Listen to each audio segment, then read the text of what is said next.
안녕하십니까. 성기영의 경제쇼 아나운서 성기영입니다. 투표하셨습니까? 오늘 오전 6시부터 전국 14,295개 투표소에서 본투표가 일제히 시작됐는데요. 앞으로 5년 동안 이 국정 운영을 책임질 우리나라 대통령을 뽑는 중요한 선거인 만큼 소중한 한 표 꼭 행사하시기 바랍니다. 특히 오늘 투표는 오후 8시까지 진행되니까요. 출근하신 분들이라도 퇴근 후 투표 놓치지 마시기 바랍니다. 자, 성기영의 경제쇼 오늘은 움츠러들었던 한국 경제가 대선 이후에 동력을 찾을 수 있을지, 또 활력을 찾기 위해서는 어떤 조건이 수반돼야 할지, 차기 정부가 해야 할 것들은 무엇인지 짚어보는 시간 갖겠습니다. 시장은 늘 출렁였지만 최근 불확실성이 더 커지면서 변동성은 확대되고 있는데요. 이럴 때 개인 투자자의 경우 안정적인 성과를 내기란 쉽지 않죠. 특히 노후를 책임질 연금 투자의 경우 높은 수익률보다는 안정적인 수익이 더 중요할 텐데 방법은 없을까 고민하는 분들 많으실 겁니다. 최근 퇴직연금도 AI 기능을 활용하는 로보 어드바이저 상품이 나오고 있다고 하는데요. 활용법 또 주의할 점에 대해서 잠시 후 자세히 알아보겠습니다. 이 시간 유튜브로도 함께하겠습니다.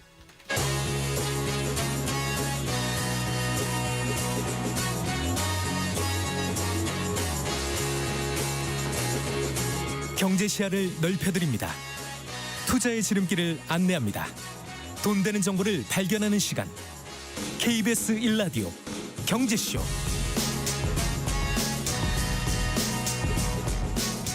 먼저 오늘의 주요 경제 뉴스부터 살펴보겠습니다. 경제 뉴스 브리핑 손석우 경제평론가와 함께합니다. 어서 나오십시오. 안녕하세요. 안녕하세요. 미국과 중국이 서로 무역 합의를 위반했다면서 첨예하게 부딪히고 있는데 네. 양국 정상이 이번 주에 통화를 할 예정이라고요. 네. 도널드 트럼프 미국 대통령 그리고 시진핑 중국 국가주석이 이번 주에 통화를 할 것이다. 이 점을 미국 백악관에서 밝혔습니다. 네. 지금 시점에서 두 정상 간의 통화는 매우 중요합니다. 지난달 어렵사리 체결했던 미중 제네바 합의. 이 제네바 합의에 관해서 서로 지금 합의를 위반했다면서 갈등이 다시 촉발되고 있기 때문이죠.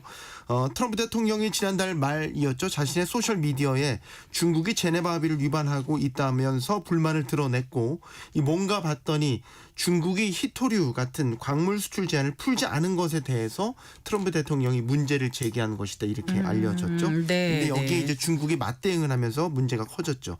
중국이 상무부 대변인 성명을 통해서 미국이 합의를 위반한 것이다.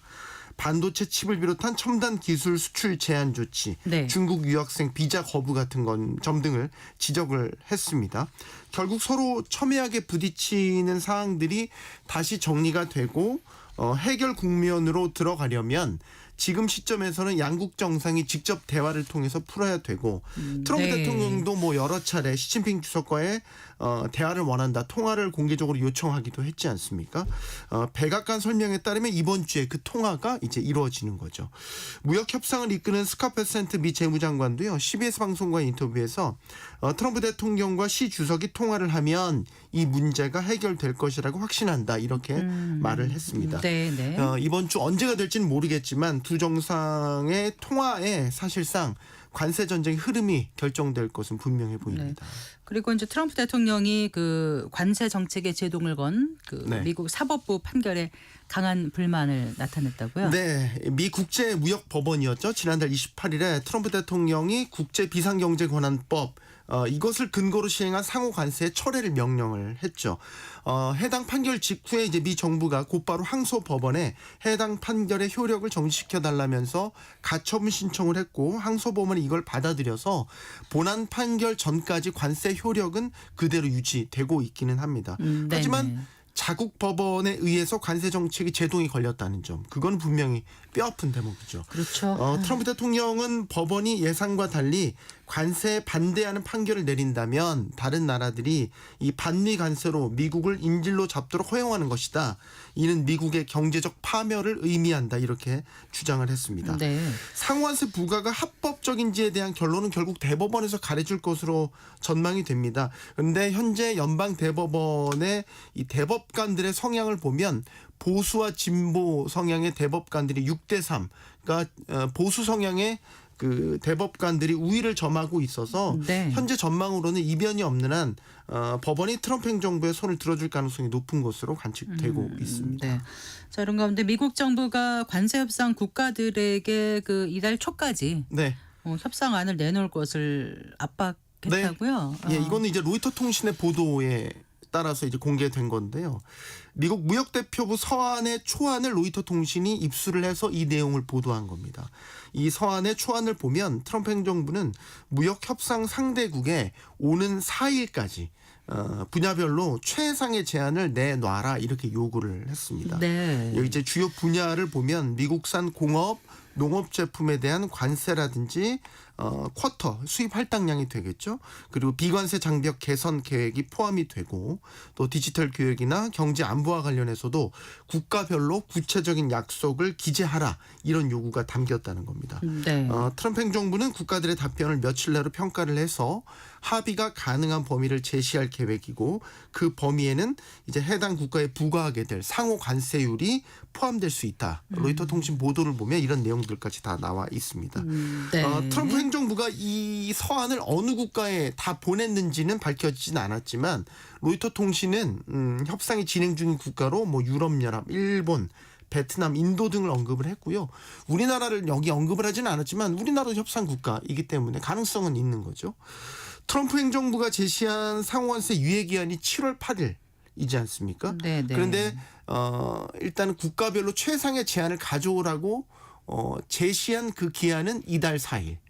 당장이지 않습니까? 네, 즉 이제 공개가 된 거지만 네. 당시에 이제 상호관세를 발효를 하고 각 국가들에게 서한을 보냈다는 걸로 감안을 한다면 굉장히 신속한 협상 결과를 내려 했다는 것으로 그러네요. 해석을 할 수 있겠죠. 네. 이를 두고 로이터 통신 트럼프 행정부의 긴급함을 시사한다. 뭐 이런 평가를 내리기도 했습니다. 자, 그리고 이제 미국 뉴욕 증시가 큰 폭으로 반등했지만 우리 서학개미들은 미국 주식을 판 것으로 나타났다고요. 그렇습니다. 한국예탁결제원 증권 정보 포털에 따르면요. 국내 개인 투자자들 지난달에 미국 주식을 13억 1,084만 달러, 우리 돈으로 약 1조 8천억 원을 순매도한 것으로 나타났습니다. 네. 지난해 10월 이후 7개월 만에 이제 순매도 팔자로 돌아선 것입니다. 네. 순매도 규모도 10억 달러 이상이지 않습니까? 이게 순매도 규모가 10억 달러 이상 기록한 것도 2023년 12월 이후 처음입니다. 네. 그러니까 매도 규모도 상당히 컸고 오랜만에 순매도로 돌아섰기 때문에 특별한 이유가 있었다라는 걸로 보여지죠. 크게 두 가지 요인으로 해석이 됩니다. 지난 4월 초에 트럼프 행정부가 상호 관세를 발표하면서 당시에 이제 관세 충격으로 미국 뉴욕 증시가 큰 이 낙폭을 보였고 당시에 이제 연저점을 찍었거든요. 네, 네. 근데 이후에 빠르게 상황이 반전이 됐죠. 네. 뭐 바로 상호 유예 관세가 유예가 됐고 미중 간 제네바 합의가 이끌어지면서 상황이 이렇게 반전되면서 5월 들어서 이제 증시가 반등하니까 큰 폭으로 반등에 성공을 하니까 우리 서학개미들이 차익 실현. 이때다. 네, 이때다. 네. 차익 실현에 나선 것으로 풀이가 되고요. 딱 매도에 나선 종목들을 보면 우리 서학개미들이 공격적으로 투자한 기술주들 그리고 이 기술주들과 연동된 각종 ETF들이 네, 대부분이었습니다. 네. 일단 테슬라가 미국 주식 매도 지난달 1위를 기록을 했고요. 필라델피아 반도체 지수의 뭐 1일 수익률을 3배 추종하는 이런 ETF 상품 등이 2위, 순매도 2위였습니다. 딱 네. 명확하게 드러났죠. 네. 또 다른 요인은 어떤 걸로 지금 분석되고 있어요? 달러 약세. 아, 네. 달러 약세입니다. 네. 신용평가사 무디스가 지난달에 미국의 국가 신용 등급을 강등한 이후로 이제 우리 원달러 환율을 보면 원달러 환율이 크게 빠졌죠. 하락했죠. 즉 달러 약세로 인한 원화 강세가 지금 나타나고 있는 거죠. 그러니까 서학개미들 입장에서는 만약에 미국 주식을 들고 계신 분들이라면 이게 달러 자산이니까 네. 그대로 달러 가치 하락으로 인한 환차손을 보게 되는 거죠. 더욱이 이제 달러 약세가 일시적인 게 아니라 미국의 재정 적자 우려를 반영한 결과이고 또 관세 전쟁도 안정되는 것 같다가 지금 또 어떻게 될지 상황이 관세 불확실성도 커지고 있으니까 네. 당분간 달러 약세가 지속될 것으로 보고 있는 것 같아요. 그래서 미국 주식을 지금 매도를 함으로써 일종의 리스크를 피하는 해지성 자금 매수에 들어갔다. 이런 분석이 네. 나오고 있습니다. 그렇군요. 딱 그것도 티가 나는 게 반면에 그러면 지난달에 순매수 상위 종목들을 보면 네. 미국의 장기 채권 관련 상품들이 줄을 이뤘습니다. 그러니까 미국 재정 적자 우려로 국채 금리가 크게 올랐지 않습니까? 네. 그러니까 투자자들이 이걸 저가 매수 기회로 보고 지금 비중을 확대하고 있는 것으로 풀이됩니다. 네. 시중은행 국내 시중은행들이 예적금 금리를 계속 내리고 있어요. 네, 뭐 기다렸다는 듯. 네, 뭐 네. 언제나 그랬지만 한국은행이 지난달 29일에 금융통화위원회를 통해서 기준금리를 이제 2.75%에서 2.5%로 0.25% 포인트 인하를 하니까 시중은행들도 이를 반영해서 발빠르게 예금 금리를 낮추고 있습니다. 지난달 30일부터 시작이 됐고요. 기준금리 인하 분만큼 한 0.2에서 0.3% 포인트 정도씩 예금 금리를 인하하기 시작했고요. 그래서 은행연합회 소비자 포털에 공시된 5대 시중은행의 지난 2일 기준 정기예금 상품의 금리를 보면 최저 2.1%대에서 최고 2.6%대 사이. 이건 기본 금리고요. 예. 각종 우대 금리를 포함한 최고 금리 기준으로도 봐도 2.5에서 2.8%대 사이입니다. 3%대 보기 어렵네요, 이제는. 한 달 전만 해도 3%대 금리도 있긴 있었습니다. 네. 그러니까 그 사이에 전반적으로 금리가 떨어진 거고요. 작년부터 기준금리가 내려가기 시작했기 때문에 지금 은행권 예금 금리는 시차별로 보면 7개월 연속 하락세 이어가고 있고요. 또 올 하반기에도 이번에 한은희도 밝혔지만 추가적인 기준금리 가능성도 내비치고 있기 때문에 아마 예금금리 하락세는 계속될 것으로 예상됩니다. 그러니까 지금 금리가 떨어지고 있고 계속 떨어질 것으로 예상이 되니까 예적금 상품에 또 뭉칫돈이 몰리는 현상도 나타나고 그나마 괜찮을 때 빨리 넣어두자. 맞습니다. 네. 지난달에만 5대 시중은행의 예적금 상품에 20조 원 규모에 이르는 자금이 유입된 것으로 나타났습니다. 말씀하신 대로 더 떨어지기 전에 미리 자금을 예치해 두려는 수요가 몰린 것으로 풀이됩니다. 잘 들었습니다. 고맙습니다. 감사합니다. 경제뉴스 브리핑 손서구 경제평론가와 함께했습니다.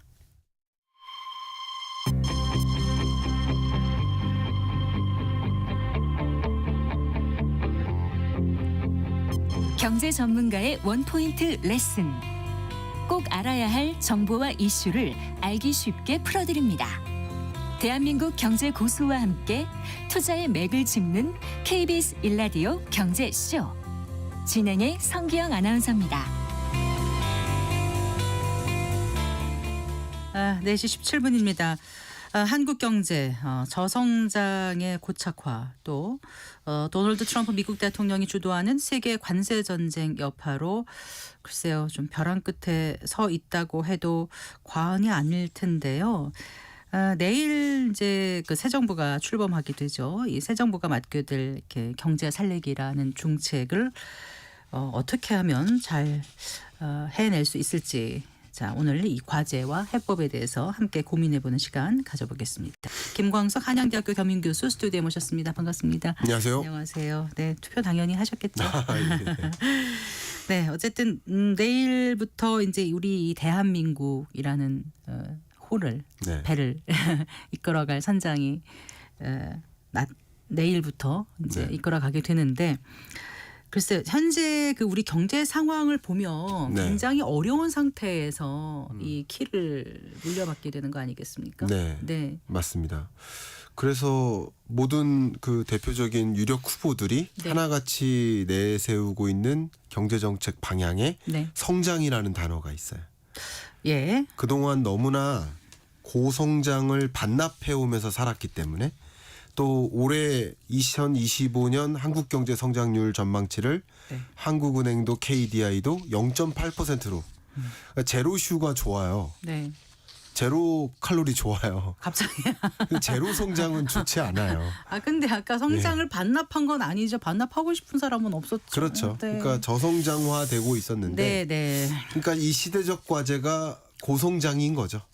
이제 고성장을 만들어 보겠다. 저성장에서 이제 벗어나 보겠다. 제로 성장에서 벗어나 보겠다 하는 굉장히 강한 경제 정책 공약들을 발표했기 때문에 네. 대선 결과가 내려지면 그것을 이제 저점으로 해서 좀 어느 정도의 뭐 뚜렷한 뭐 성장기라고 하기는 어렵겠지만 극단적인 어떤 바닥에서는 벗어날 수 있는 기회가 오지 않을까 하고 의견을 갖고 있습니다. 네. 일단 우리 경제 현 좌표를 좀 분석을 해봐 주시죠. 네. 앞으로의 그 성장률은 지금 1% 밑으로 지금 떨어진 그 네. 예상을 하는 기관들이 많은데 네, 맞습니다. 실제로 지금 그 우리의 뭐 수출이라든가 내수라든가 이런 성적표가 네. 그렇게 나빠질 것인지 하나씩 좀 짚어봤으면 해서요. 일단 짚어 모으는 데 있어서 네. 회고가 또 중요할 것 회고, 같습니다. 네. 왜냐하면 2025년에 1, 2분기가 거의 이제 끝나가는 과정이에요. 그러네요. 그죠? 벌써 예, 반 정도가 참 빨리 흘러요. 아직은 아니지만 반 네. 정도 가깝게 지나고 있습니다. 그러면 이 상반기의 모습은 어땠을까? 소위 대외적으로는 트럼프발 미중 무역 전쟁, 관세 전쟁에 대한 공포감 때문에 흔들렸고요. 또 대내적으로는 이 탄핵 정국이다, 정치적 리스크다, 실제 정책 공백이 많이 있었습니다. 예를 들어서 장관급의 부재라든가 네. 뭐 이런 여러 가지 정책 공백이 많이, 그러니까 이런 것들이 결과적으로 우리 경제를 많이 억눌렀고 네. 그게 기업의 심리와 또 가계의 심리를 부정적으로 자극했던 아무래도 다들 거예요. 좀 예. 불안했으니까요. 예. 네. 뭐 심리뿐만 아니라 여러 가지 면에서도 네. 실제 정부 쪽에서도 그동안에 그 예산을 지출할 수가 없었어요. 아, 예. 실제 예. 지출도 못했고 국정 운영 과제들인데 그것을 진행할 수가 없었습니다. 그렇죠. 그러니까 상반기에는 이런 것들이 멈춰 있었던 거예요. 공공단위의 회식이나 이벤트나 행사조차도 다 멈춰 있었던 거예요.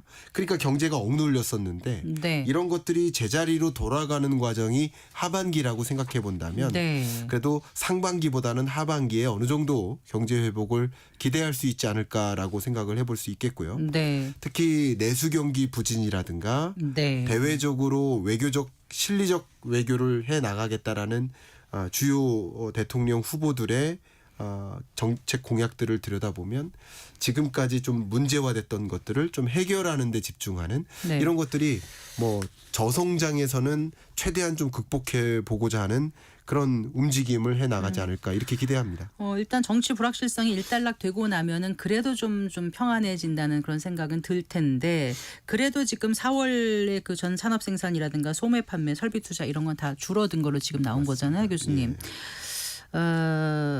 일시적인 건지 앞으로 계속 그럴 건지 이런 것도 좀 우려가 되고 그래도 또 이런 기대를 하게 되는 게 과거 이제 정부를 보면 이제 이렇게 이제 정부가 출범하면은 그 좀 허니문 기간이라 그럴까요? 네네. 네, 그래서 그 동안에 새로운 정권에 대한 기대감이 있어서 이제 소비도 좀 늘어나고 하면서 좀 뭔가 허니문 이펙트가 있었다 네. 이런 조사 결과가 나왔는데 이번엔 어떨까요? 마찬가지라고 저는 생각합니다. 네. 그냥 뭐 제가 KBS에 와 있으니까 언론사들도 네. 보수 언론과 진보 언론이 있을 텐데 누가 당선이 되든 적어도 한두 달 정도는 네. 이렇게 강하게 비판하거나 하지 않고 신정부의 정책 기조에 대해서 좀 응원하고 조언하고 좀 그런 방향으로 기사화되는 것들이 굉장히 많습니다. 그런 것들이 일종의 허니문 기간이라는 네. 거죠. 그렇기 때문에 한 방향으로 맞춰질 가능성이 있고 또 앞에 말씀하셨던 건설 투자와 설비 투자가 굉장히 많이 급감했었는데 네. 이게 신정부가 어떤 식으로 출범할지 모른다 하는 불확실성이 있으니까 네. 어떤 정부의 정책 기조에 맞춰서 발맞춰서 설비 투자를 할지 신산업 진출 전략을 할지 이게 다 막혀 있었던 거예요. 근데 신정부가 들어서니까 네. 그 해당 정부의 산업 성장 전략에 맞춰서 그 해당 산업 영역으로 R&D 투자나 설비 투자를 단행할 가능성이 높아지고요. 네. 그리고 역시 두 번째는 건설 투자인데 네. 예를 들면 두 후보 모두 예를 들면 이재명 후보 같은 경우도 이 지방의 균형 발전을 굉장히 추구합니다. 예를 들어서 네. 세종시의 행정 수도화한다든가 5대 광역시를 극단적으로 더 부양한다든가 또 세 개의 지역을 세종시, 제주도, 강원도, 전라북도 이런 지역을 특화 지구로 선정한다든가 해서 지역 균형 발전을 이루려고 노력해요. 근데 네. 이런 지역들이 소위 악성 미분양 주택이 쌓여 있었고 네. 건설 투자가 완전히 급감하고 있었는데 네. 그러면 이런 지역을 통해서 악성 미분양 주택이 어느 정도 해소되고 신규 건설 투자가 유입된다. 이런 것들이 소위 경제를 반전시키는 요인이 되지 않을까 이렇게 사례를 들어드리고 싶습니다. 원래 이제 좀 경기를 살리려면 SOC라든가 이런 걸 좀 많이 해야 좀 경기가 부양되고 그러지 않습니까? 그렇습니다. 그런 것도 좀 할 계획이 있겠죠. 그렇습니다. 네. 그러니까 특히 이제 세종시 행정수도 이전과 그리고 5대 광역시를 균형 발전화하는 과정에서는 역시 없던 인프라를 더 육성시키는 거 이런 과정들이 반드시 맞물리고요.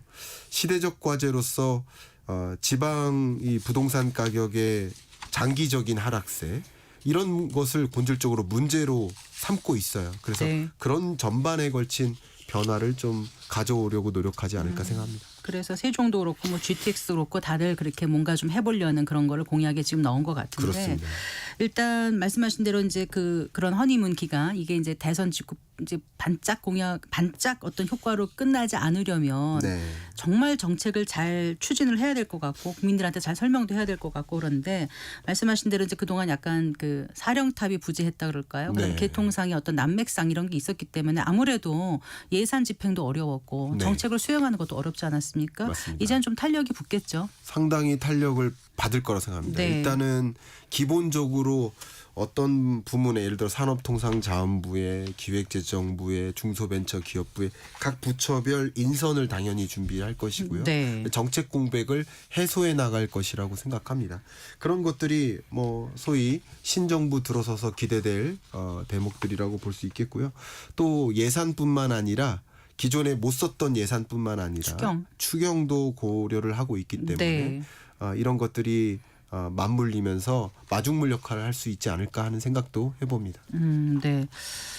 지금 사실 통화 정책을 굉장히 이렇게 운용하기에는 좀 어려운 부분이 있어 신중하게 해야 되는 부분이 있어서 또 재정 정책에 더 신경을 쓰는 그런 모습이 될 수도 있다는 생각이 들어요. 차기 네. 정부는. 네, 그런 부분도 없지 않아 있죠. 왜냐하면 재정 정책은 적극적으로 스스로 통제할 수 있지만 그러니까 통화 정책의 독립성도 고려를 해야 되기 때문에 네. 한국은행의 금리 결정을 간섭할 수는 없고요. 네. 또 한국은행은 이렇게 경기 부양책을 가동할 때 야기되는 네. 예를 들어 부동산 시장 양극화라든가 그러니까요. 네. 또 가계부채 급증이라든가 이런 것들도 고려하지 않을 수가 없기 때문에 네. 뭐 대대적으로 금리 인하를 전제로 깔고 정책을 세울 수는 없겠죠. 네. 이런 것들도 모두 고려를 할 거라고 생각합니다. 네. 그 재정 승수 효과라는 게 있잖아요. 그렇습니다. 네. 그거가 좀 검증된 사업을 먼저 잘 추진하고 그래야 어떤 경기 상승 효과를 좀 높일 수 있지 않을까요? 너무 중요한 말씀 주셨습니다. 제가 일괄적으로 그동안 강조해 왔던 건데요. 예산의 규모도 중요하지만 네. 예산의 방향이 더 중요하다. 예를 들어서 아이한테 네. 용돈을 줘요. 1,000원을 주다가 2,000원으로 올려요. 그러면 무조건 아이가 건강하고 바라지지 않아요. 불량식품을 더 사 먹으면 안 되잖아요. 네. 우유라든가 건강식 음식을 더 사 먹으면 좋잖아요. 네. 이게 뭐냐면 용돈의 규모가 중요한 게 아니라 네. 용돈의 쓰임이 중요하다. 네. 그러니까 예산을 쓰더라도 그 한 단위 예산을 썼을 때 그게 경제 선순환을 유도할 수 있도록 네. 다시 세수로 거치고 다시 고용 창출을 하고 그게 소득을 증가시키고 소비를 증진시키고 또 기업들의 신규 투자하는 이런 선순환을 야기할 수 있는 부분에 예산이 더 집중적으로 투입될 필요가 있겠다. 네. 예산의 양보다 네. 방향이 더 중요하다라는 의견을 좀 드리고 싶습니다. 네. 앞서 저희가 주식 얘기를 잠깐 했었는데 이제 한 대선 후보 같은 경우는 코스피 5천 시대를 내세우기도 하지 않았습니까? 네. 5천을 당장 달성하느냐 아니냐의 문제가 아니라 네. 이제 방향성이 지금 저평가받고 있는 우리 주식 시장을 제대로 평가받게 하는 거는 어떤 후보나 다 노력해야 될 부분이라고 생각을 하거든요. 그렇습니다. 네. 그런데 어떻게 앞으로 우리 국내 증시 전망을 하세요? 네. 일단 2021년에 3,000선을 넘었었어요. 네, 그랬죠. 잠깐, 네, 8개월. 8개월. 8개월 넘었었습니다. 네. 그리고는 다시 그때 2,500선에서 좋았죠. 벗어나지 네. 못하고 있습니다. 예. 그 상장 주식 회전율이라는 지표가 있는데요. 네, 네. 이 지표는 뭐냐면 얼마나 투자자들이 한국 주식에 관심 있나. 얼마나 잘 예. 거래가 되느냐가 회전율인 그런데 거죠. 네. 회전율이요. 네. 역대급으로 낮아요. 오히려. 지금. 예. 네. 그러니까 지금 해야 될 건 뭐예요? 상법 개정을 통해서 이게 투자자들에게 주식 투자를 하는 투자자들에게 온전히 이 수혜가 돌아갈 수 있도록 이런 주주 환원제도 네. 이런 걸 마련할 필요가 있겠고 그리고 저는 상법 개정이 그냥 모든 만병통치약은 아니다. 상법 개정하면 이게 갑자기 5천이 되는 것이 아니다. 이건 마치 보약 먹는 것과 같아요. 무슨 말이냐? 육상 선수가 보약 먹는다고 기록이 올라가요? 아니죠.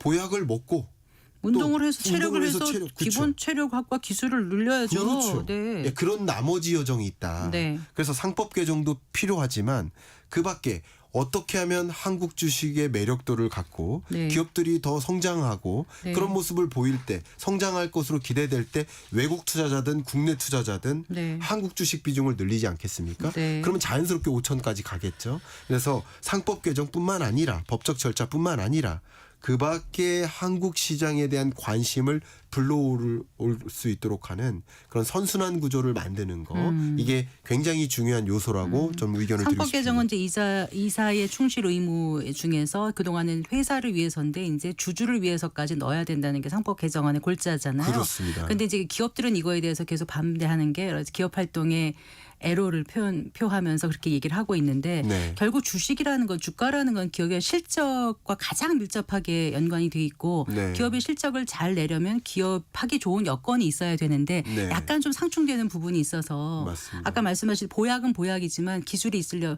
체력과 네. 기술력이 있어야지 잘 뛰는 거 아니겠어요? 그렇습니다. 그렇게 되려면은 기업의 실적, 기업하기 좋은 여건을 만드는 것도 중요하다고 생각하는데 네. 그 부분에 대해서는 그 이제 정책을 새로 맡게 될 신행정부가 어떤 점을 고려해야 된다고 네, 보시는지요? 너무 중요한 말씀이신데요. 예. 기업들의 인식도를 제고시킬 필요가 있겠다. 이게 무슨 말이냐? 자본주의 시스템에서 특히 네. 주식 회사의 개념은 소유와 경영의 분리예요. 네. 이게 원칙입니다. 네. 그러니까 소유는 누구예요? 주주들이에요. 경영은 경영진입니다. 근데 소유와 경영의 분리를 통해서 주주의 이익을 극대화하기 위해서 경영하는 것이 네. 그러니까 월급을 받는 거죠. 네. 그러니까 이런 체제임을 올바로 인식하고 그랬을 때 올바로 많은 투자 자금이 몰리고 그랬을 때 그렇죠. 시가총액이 커지고 네. 그러면 자기 자본을 이용해서 더 성장할 수 있는 구조를 만드는 사실 대주주가 갖고 있는 지분이 아주 많은 게 아닌데 그거를 전체를 지배하려고 하고 일반 주주, 그렇죠. 소액 주주들의 이익을 해치려는 거는 사실 길게 보면은 기업 성장에는 나쁜 거잖아요. 예, 그렇습니다. 정확하신 말씀입니다. 그런 식으로 이 주주에 대한 인식도 제고 네. 기업 경영에 대한 인식, 그러니까 주식 회사에 대한 개념을 다시 한번 상기시키는 가버넌스 체계를 만드는 네. 그런 노력도 필요하다고 생각합니다. 그래요. 사실 짧은 시간에 다 얘기하기는 어려운데 네. 지금 사실 이제 우리 정부가 어떻게 하겠다고 해도 이제 트럼프발 관세 정책에 따라서 어떻게 좀 이렇게 갈피를 잡지 못하고 정책 의사 결정도 좀 늦춰질 수도 있고 그때 이제 물론 컨틴전시 플랜은 갖고 있겠지만 네. 쉽지 않다는 생각이 들거든요. 통상 환경이 맞습니다. 어떻게 대처를 해야 될지 그런 말씀도 좀 해주세요. 참 이 통상 정책이 사실은 통상이기도 하지만 외교 정책에도 그렇죠. 해당됩니다. 네. 근데 상당 부분 우리의 해당 부문의 수장이라든가 아니면 뭐 대통령의 부재 이것은 양국 간의 정상회담이라든가 이런 것을 계속 개최하지 못하게 만든 거예요. 그런 것들이 역시 정책 공백이라고 해석할 수 있겠는데 네. 새로운 그 정부가 등장하면 미국 트럼프 대통령과의 정상회담 그리고 실리적인 외교 정책 그리고 통상 정책 이런 것들을 적극적으로 가동하면서 미국 측의 요구 사항들도 제대로 들어보고 또 그에 상응하는 우리 측의 요구도 적극적으로 제안하면서 서로 간의 이해관계를 더 긍정적으로 만드는 네. 그런 무역 협상을 언제든지 만들 수 있습니다. 네. 그래서 일방적으로 미국 측의 요구 사항만 들어주는 것이 아니라 네. 그에 상응하는 수준의 우리 한국 측의 요구 사항도 관철시키는 네. 실리적인 외교 통상 전략이 필요하다고 생각을 합니다. 네. 그 미국 측에서 그 4대 그 협상 의제 중에서 환율 협상을 또 제시하지 않았습니까? 그래서 이게 제2의 플라자 합의에 비견되는 원화 절상을 요구할 수도 있다라고 했는데 이미 지금 우리 원화 값이 좀 어느 정도 좀 와 있긴 하지만 네. 앞으로 새 정부의 환율 정책은 어떻게 가져가야 된다고 보시는지요? 네, 아마도 환율 원화 절상 압력은 피하기 어려울 수도 있습니다. 그러나 우리나라의 역사적인 환율 추이를 보면 1,100에서 1,150원 정도예요. 예. 그러면 지금 다소 원화 강세 기조가 나타나는 것뿐이지 지금도 사실은 원화 강세화를 이룰 만한 여지가 더 많이 남아 있어요. 1,250원도 원화 강세인 거예요. 1,200원도 강세인 거예요. 강원화인 거예요. 네. 그렇게 생각해 보면 아직 여지는 있다라고 생각을 해보고요. 한 가지, 그러니까 어느 정도의 미국 측 요구를 수용하는 절차는 할 수 있겠지만 그에 상응하는 우리 측의 요구를 강력하게 제한할 필요가 있는데 저의 의견은 그게 바로 통화 수합입니다. 통화 수합? 한미 네. 상설 통화 수합을 제한해야 된다. 왜냐하면 미국과 이런 거래 동맹국 관계에 있는 대부분의 나라들이 통화 수합 상설로 체결돼 있습니다. 우리는 한시적으로 통화 수합을 체결했다가 네. 지금은 또 계약이 끝난 상태인데 네. 원하는 요구사항을 들어주되 네. 그리고 외환 개입 같은 걸 적극적으로 안 하는 방향으로 요구사항을 들어주되 네. 대신 통화 수합을 상설로 체결함으로써 네. 우리의 외환 위기나 외환 불안정성에 적극적으로 대응할 수 있는 체제만 마련한다면 네. 상대적으로 우리가 얻을 것도 얻을 수 있지 않을까 생각합니다. 청취자분들이 이해를 돕기 위해서 통화 수합을 하면 왜 그렇게 그런 효과가 나오는지 좀 네. 부연 설명 부탁드릴게요. 통화 수합은 네. 우리나라의 달러 마이너스 통장을 개선하는 것과 같다. 네. 그래서 외환 위기 상황이나 외환 시장이 불안해질 때 외국 단기 채권이 막 빠져나가거든요. 네. 막 빠져나가다 갚을 수 없는 상황에 우린 외환 위기를 겪는 네, 거예요. 네. IMF 외환 위기가 바로 그거였습니다. 그때 급격하게 외환이 빠져나갈 때 역시 마이너스 통장, 통화 수합이 체결돼 있으면 네, 외환 거기서. 위기 상황까지 안 옵니다. 네. 잠깐 빌리는 거죠. 그러니까 개인도 마이너스 통장 갖고 있듯이. 그렇습니다. 네. 비슷한 겁니다. 그래서 우리가 위기 상황에 대응할 수 있는 능력을 갖추는 것. 네. 그러니까 그런 우리 측의 요구도 충분히 상시적으로 통화 수업을 열어놔야 된다는 교수님의 그렇습니다. 예, 의견이시군요. 그런 것을 요구할 필요가 있다고 생각합니다. 네. 자, 오늘 말씀을 들어보면 그동안 계속 경제 걱정 많이 하고 또 막상 마트라들 이런 데 가면 또 아니 외식하러 좀 나가면 물가 올라서 어려움을 호소하는 분들 많으신데 그래도 이제 새 정부가 들어서면 좀 나아질 거라고 하시니까 참 다행이기도 한데 네. 근데 그게 이렇게 경제라는 게 간단하지만은 않은 거라서 네. 그래서 의지는 있으나 네. 장기적인 좀 저성장이 이미 고착화되고 있는 우리 이 경제에서 네. 과연 이제 이전에 봤던 좋아지겠지 이런 네. 거를 우리가 피부로 느낄 수 있을지 자 그리고 국민들이 그러면 어느 정도 수준에서 좀 각오를 하고 네. 정부하는 것을 좀 기다려주고 같이 고통 분담이라 그럴까 표현이 좀 어떨지 모르지만 이 정도는 좀 인내를 해야 된다는 어떤 마음의 자세를 가져야지 네. 이 어려운 시기를 우리가 다 같이 좀 잘 극복해 나갈 수 있지 않을까 싶다는 생각이 들거든요.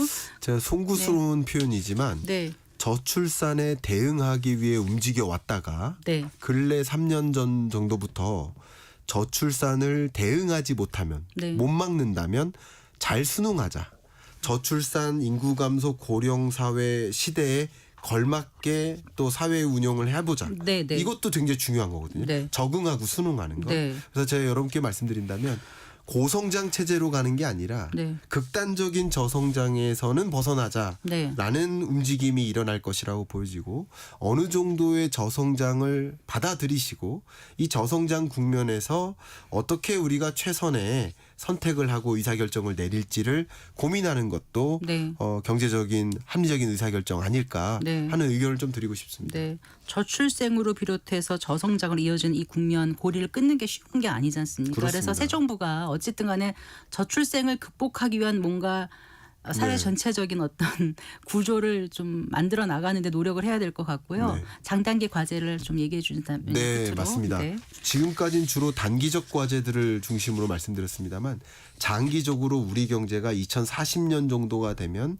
세계 주요 국제 기구들이 공통적으로 제로 성장에 그냥 내몰릴 것이다라고 전망하고 있습니다. 너무 안타깝습니다. 네, 근데 네. 이 기점을 통해서 다시 한번 뛰어 올라갈 수 있는 우리나라를 만들었으면 좋겠는데 예를 들면 첫 번째 우리나라의 핵심 자원은 우리 자원도 없고 인구도 부족하고 영토도 부족하고 다른 게 없어요. 우리가 갖고 있는 핵심 경쟁력은 바로 기술입니다. 네. 그래서 현 신정부가 소위 우리가 정말 독단적으로 잘할 수 있는 그 어떤 나라들의 기술 독보적으로 투어를 잘할 수 있는. 허용하지 않는 그런 R&D 투자와 기술을 확보하는 것 이게 가장 급선무인 것 같고요.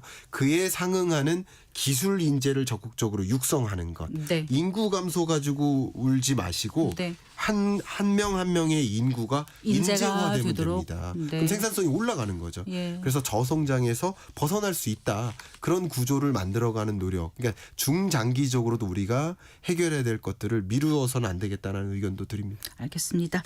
예, 말씀 잘 들었습니다. 고맙습니다. 감사합니다. 네, 김광석 한양대학교 겸임교수와 얘기 나눠봤습니다.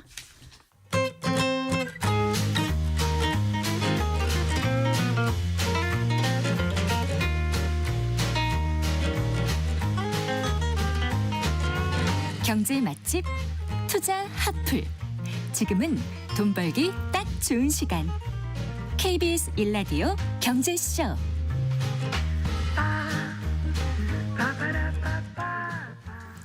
네, 자. 재무관리 순서 돌아왔습니다. 언제나 시장은 출렁임이 많고 안정적인 수익을 내기가 쉽지 않죠. 하지만 노후 자산이 될 연금 투자에 있어서 안정적인 수익이 가장 중요하기 때문에 적합한 솔루션 찾는 일이 중요해 보입니다. 그래서 이번에는 연금 자산 관리해주는 서비스에 대해서 살펴보도록 하겠습니다. 미래에셋 연금과 투자센터의 김동혁 상무와 함께하겠습니다. 어서 오십시오. 네, 안녕하십니까? 네, 요즘 직장인들이 퇴직연금 자산 관리에 진심이라고 하던데 어떻습니까? 그렇죠. 이제 퇴직연금 가지고 은퇴할 때 그거를 이런 이야기 하거든요. 네. 노후자금 뭐 있냐 그러면 딱 세 가지를 이야기합니다. 퇴직금, 일단 국민연금, 국민연금, 그다음에 집안채, 그다음에 금융자산으로서의 퇴직연금, 퇴직금 네. 이렇게 세 가지가 있는데 그래서 퇴직금이 되게 중요한 자산들이 됐죠. 그리고 올해 보면은 이제 올해가 퇴직연금 제도를 도입한 지 20년 되는 해거든요. 벌써 그런가요? 꽤 됐죠. 저희 도입될 때부터 이쪽 분야에서 일을 하긴 했는데 네. 그때만 해도 규모가 그렇게 작아서 관심이 별로 없었는데 지금 작년 말 기준으로 퇴직연금 자산 기준이 한 427조 원 정도 됩니다. 네. 규모도 상당히 컸고 그중에서도 특히 이제 근로자가 직접 운용해야 되는 자산이 DC형 퇴직연금이 한 114조, 그다음에 IRP라고 하는 개인형 퇴직연금 자산이 한 99조 정도 돼서 개인이 운용하는 퇴직연금 자산들도 427조 중에 한 절반 정도 돼요. 근데 그 운용에 대한 관심이 상당히 많아질 수밖에 없는데 네. 제가 퇴직연금 제도 도입되고 나서 생긴 변화 중에 뭐 규모가 커진 거는 큰 변화지만 그거보다는 양적 변화와 함께 질적 변화가 되게 많은 것 같은데 그 중에 하나가 뭐냐면 직장인들이 퇴직금을 자기 자산으로 인식하기 시작했어요. 과거에는 퇴직하기 전까지는 퇴직금에 대해서 별 관심도 없었고 퇴직할 때쯤 돼야지 내 퇴직금이 얼마 정도 되는지 이제 그때야 관심을 갖는데 지금 그렇지 않아요. 아침에 출근하고 퇴근할 때 자기 앱 열어가지고 스마트폰 열어서 내 퇴직금 얼마 정도 되는지 정말이에요? 보는 분 많고요. 아니 그 몇 세 연령대가 그래요? 보통 20, 30대도 있고 40, 50대는 더 심하고요. 그래요? 왜냐하면 DC형 퇴직연금 같은 경우는 스마트폰 앱 열면 자기 자산 규모가 보이고 네. 그것도 업무 시간 중에 짬짬이 시간 내가지고 매매하는 사람들도 많고요. 그렇게 정말 열심히 하시는군요. 그렇죠. 그래서 자산 관리가 네. 그래서 보이지 않던 자산이 보이는 자산으로 바뀐 거예요. 그래서 되게 저 경제 관심. 프로그램 하는데 그런 거 들여다보지 않고 있거든요. 그러니까 자기 퇴직이 각성하게 DB형 됩니다. 퇴직연금인 경우에는 물론 안 그렇지만, 보이겠지만 네, 네. DC형이 되면은 자기 손바닥 안에 자기 퇴직연금 그렇죠. 자산이 들어오니까 관심을 갖지 않을 수 없거든요. 그래서 네. 그런 부분에 대한 관심들 되게 많이 늘어난 게 그래서 보이지 않는 자산이 보이는 자산이 됐다. 그렇긴 한데 그 이제 실제로 그 퇴직연금 자산 관리에 좀 어렵다고 느끼는 분들이 많으신 것 같은데 주위에요. 그쵸, 제 연령대가 그런가요? 일단 돈은 아니, 생겼는데 네. 눈에는 보이는데 네. 운용은 해야 되는데 투자 경험도 많지 않고 뭐 시간도 많지 않고 그러다 보니까 운용하는 게 상당히 어려워하시는 분들도 되게 많거든요. 네. 보통 이제 금융회사 가면 고액자산가 분들은 웰스 매니저나 뭐 PB 서비스들을 되게 받잖아요. 고액자산. 그 고액자산. 근데 네. 이제 연금 자산 조금 있다고 해서 그거 가지고 상담하거나 상담해주기는 만만치는 않거든요. 맞아요. 그래서 이제 금융회사가 요즘 하는 서비스들 중에 하나가 뭐냐면 퇴직연금이나 개인연금 가입자들 대상으로 포트폴리오 추천 서비스 같은 거를 해줍니다. 포트폴리오 추천. 이게 추천. 네. 이것도 요즘 구독 서비스 많이 하잖아요. 네, 네. 이거를 이제 금융회사 가서 연금 가입자들 구독을 해놓으면 한 달에 한 번 정도를 자기한테 맞는 포트폴리오를 이렇게 제공을 해줘요. 네. 그 모델 포트폴리오 같은 것들을 오면 이거를 이제 이메일로 볼 수도 있고 아니면 네. 문자 같은 서비스로 오게 되면 그거 보고 이제 자기가 어떻게 운영해야 될지 아이디어를 얻을 수 있잖아요. 네. 그리고 대부분 금융회사들이 이제 그 가입 수수료 받지도 않고 뭐 최소 가입 금액도 제한이 있는 것들도 아니고 아니고 그래서 이제 DC형 퇴직연금 가입자나 IRP라고 하는 개인형 퇴직연금 가입자들한테는 이런 서비스들이 좀 유용하게 활용될 수 있는 부분들이 있는 것 같습니다. 네. 그러면 말씀하신 포트폴리오 추천 서비스 구독하면 투자 상품을 알아서 뭐 사고 팔아주는 건 아니죠. 구독만 하는 거니까. 구독하는 거니까 네. 일단은 과일 가게에 가서 이제 과일 산다고 이렇게 생각을 해보시면 네, 네. 과일 가게 사장님한테 물어보잖아요. 무슨 과일이 맛있어요? 라고 물어보면 과일 가게 사장님이 오늘 맛있는 가게 추천해 주잖아요. 거기까지입니다. 네. 그걸 살지 말지 본인이 의사결정은 결정해야 본인이 되죠. 의사결정을 하는 거고요. 네. 포트폴리오를 제공을 받으면 그 포트폴리오대로 그대로 하겠습니다고 하면은 승인을 해주면은 이제 그대로 승인을 하면은 바뀌는데 네. 그렇지 않고 나는 이 중에서 일부만 내가 할래 그럼 자기가 매매 지시를 하셔야 되고 네. 아니면 그냥 참고만 하고 그냥 이번 달에는 나 그대로 안 할래 이렇게 할 수도 있어요. 그러니까 일단은 참조할 수 있는 자문만 받는다라고 생각을 하시면 되겠습니다. 요즘 뭐 로보 어드바이저가 그 연금 자산 운용해 준다고 하던데 그럼 포트폴리오 추천 서비스도 이 로보 어드바이저가 추천을 해 주는 거예요? 두 종류가 있는 것 같아요. 지금 현재는 이제 전문가들이 그냥 해주는 사람이 하는 추천 서비스를 제공해 주는 데도 있고 최근 들어서 이제 로보 어드바이저라고 하는 곳에서 이제 기계가 하는 거죠. 로봇이 하는 거죠. 이렇게 제공해 주는 것들도 있는데 로보 어드바이저라는 게 뭐냐 그러면 로봇하고 어드바이저가 합친 말입니다. 네네. 이게 검증된 알고리즘에 의해서 이제 모델 포트폴리오를 구축해 주는 서비스라서 네. 이렇게 해서 이제 추천을 해 주는 회사들도 조금씩 늘어나고 있는 것 같습니다. 네. 그렇군요. 그러면은 그 퇴직연금 자산을 로보 어드바이저가 직접 운영해 주는 서비스가 도입됐다고 하는데 그건 또 뭔가요? 원래 퇴직연금은 예. 자문까지는 괜찮은데 일임 서비스가 안 됩니다. 일임이 뭐냐 그러면 알아서 내거 맡겨놓고, 알아서 네. 사고 팔고 해줘라는 서비스까지 돼야지 일임이 되는 건데 네. 퇴직연금은 법적으로 그게 안 되거든요. 그래서 자문까지만 됐었는데 로보드바이저 일임 매매 서비스를 도입하려면 이게 자문이 아니고 일임이 돼야 되잖아요. 그래서 법적으로는 안 되는 상황이었는데 작년 2024년 12월 24일 날 이제 이거 관련돼서 이게 혁신 금융 서비스로 지정이 됐어요. 네. 그러면서 이제 17개 금융회사들이 이제 퇴직연금 자산 운영하는데 일임으로 로보드바이저 일임 서비스를 제공하겠다고 이제 신청을 했었고 네. 올 4월 달부터 이제 일임 서비스를 시작하는 회사들이 하나둘씩 생겨나고 있는 추세입니다. 그러면 퇴직연금 가입자가 로보 어드바이저 일임 서비스를 이용할 수 있는 건 아니라는 말씀이신 건가요? 모든 퇴직연금 가입자는 안 되고요. 예. 현재 시범 사업을 하고 있으니까 네. IRP라고 하는 개인형 퇴직연금 가입자만 네네. 이제 자기 투자 성향이나 목적에 맞게끔 신청을 할 수 있습니다. 그래서 네. 기존에 이제 IRP 계좌 가입하고 계신 분은 그 계좌로 쓰셔도 되고 네. 없으신 분은 계좌 하나 먼저 만든 다음에 그다음에 하실 일이 이제 금융회사랑 1인 계약을 체결을 하시고 그다음에 거기 자금을 넣으면 이제 로보 어드바이저 운영 서비스 일임 서비스를 받게 되는데 네. 이것도 금액 제한이 좀 있습니다. 우리가 IRP가 계좌당 연간 그 한도가 1,800만 원 들어갈 수 있고 1,800이었나요? 투자 금액은 1,800까지 되고요. 세액 공제 한도가 900만 원까지. 그런 거군요. 세액 공제. 그래서 예. 900만 기억하고 예, 있었는데 맞아요. 그래서 로보 어드바이저 일임 서비스도 IRP 계좌당 이제 세액 공제 받을 수 있는 금액이 900이니까 900만 원 한도까지. 그렇게 하는 거군요. 연간 900만 네. 원까지 되고 뭐 매년 한 해 지날 때마다 900만 원씩 증액된다라고 보면 될 것 같고요. 네. 만약에 이번 올해 900만 원이 하는데 나는 500만 원밖에 안 썼다. 그럼 400만 원이 남잖아요. 내년으로? 그럼 내년에는 2월 되면서 내년에 900만 원하고 400만 원 합치면 1,300만 원까지 들어갈 수 있다.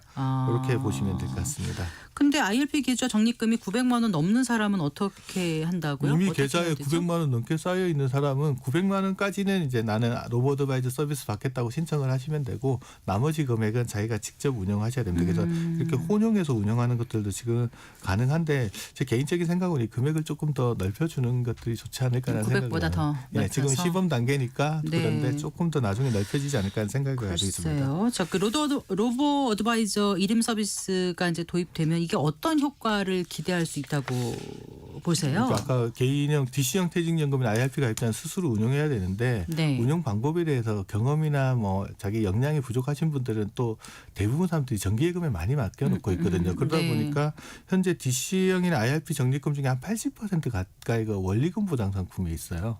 근데 금리가 아까 방송도 보니까 금리가 계속 떨어진다는 이야기가 네, 하는데 네. 그러다 보면 수익률이 낮을 수밖에 없죠. 아무래도 그렇죠. 원리금 보장이니까. 전체 자산의 80%가 원리금 보장 상품에 있는데 그럼 수익률도 원리금 보장 상품 수익률에 수렴할 수밖에 없잖아요. 그렇죠. 네. 그래서 이제 시중금리가 이렇게 낮아지는 상황에서 운용은 해야 되는 상황이면 수익률이 너무 낮다는 거죠. 그래서 이제 보시기에. 로보 어드바이저 서비스가 도입되면 네. 여기는 이제 퇴직연금 가입자들이 크게 신경 쓰지 않고 장기적으로 자산 운영하면서 상담 그 자문 일임 다 되는 거니까 네. 그런 부분에서 이익을 낼 수 있을 것 같습니다. 네.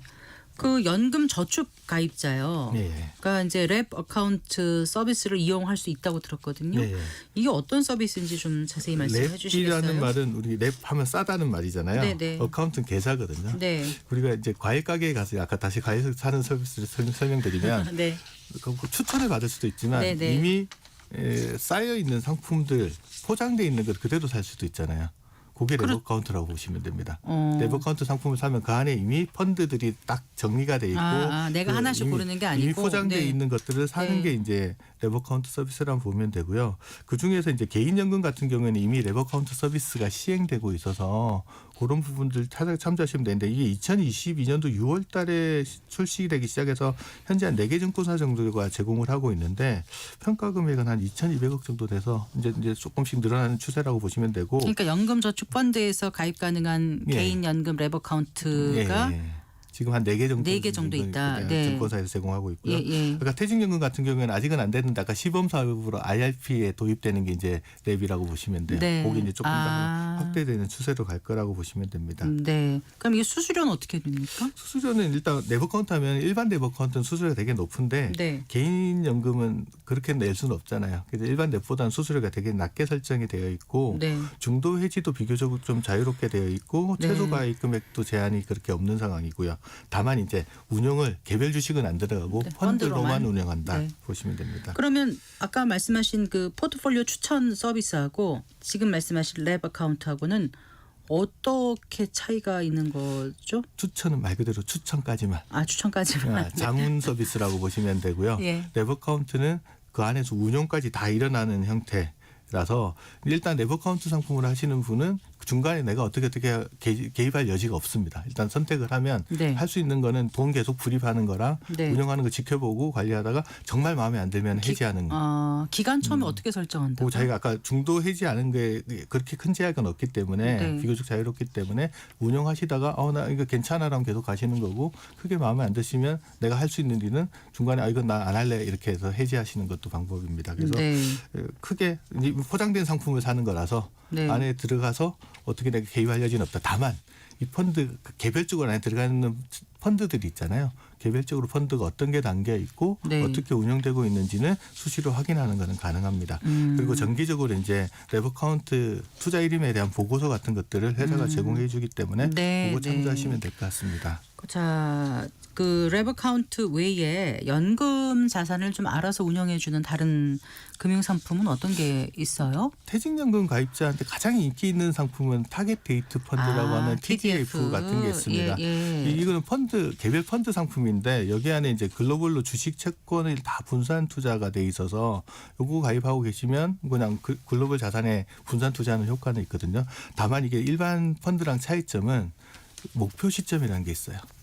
타겟 데이트. 예, 타겟 데이트. 네. 보통 자기 퇴직하는 시점을 정해놓으면 그렇죠. 퇴직 시점, 목표 시점에 도달했을 때는 주식 비중이 40% 이하로 떨어집니다. 네네. 그 전에는 한 80% 정도 유지되다가 한 40% 선으로 다가오면서 떨어지면 네. 자동으로 이걸 조정을 해주기 때문에 예. 투자자 입장에서 크게 신경 쓰지 않고 은퇴 시점에 맞춰서 운영하면서 나이 들어가면서 이제 주식 비중을 좀 조정해 나가는 그거를 펀드가 알아해주는 상품입니다. 자, 오늘 말씀해 주시는 것들 몇 가지 있었잖아요. 예. 그거 좀 간단하게 더 한번 설명 정리를 해 주신다면요. 일단은 포트폴리오 추천은 그냥 내가 어떤 포트폴리오에 투자할지 자문을 받는 형태다.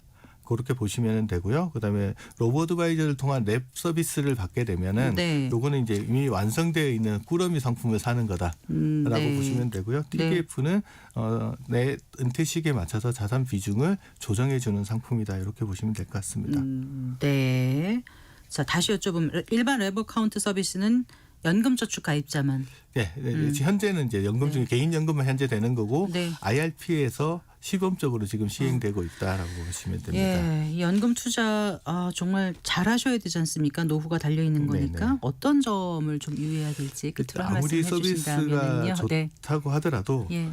연금 운영은 좀 장기적인 관점에서 해야 됩니다. 왜냐하면 시장 상황에 따라서 샀다 팔았다 반복하면 좋을 수도 있지만 대부분의 경우가 높을 때 사서 낮을 때 팔게 되는 비싸게 사서 싸게 파는 경우들이 많기 때문에 좀 네. 장기적인 관점에서 자산 배분을 잘해서 좀 운영하시는 게 좀 더 좋은 수익을 가져서 내 노후를 좀 든든하게 할 수 있는 방법인 것 같습니다. 알겠습니다. 잘 들었습니다. 고맙습니다. 네, 감사합니다. 네, 김동현 미래에셋 투자와 연금센터 상무와 함께했습니다. 마칠 시간입니다. 성기영의 경제쇼 오늘 순서 여기까지입니다. 아나운서 성기영이었습니다. 고맙습니다.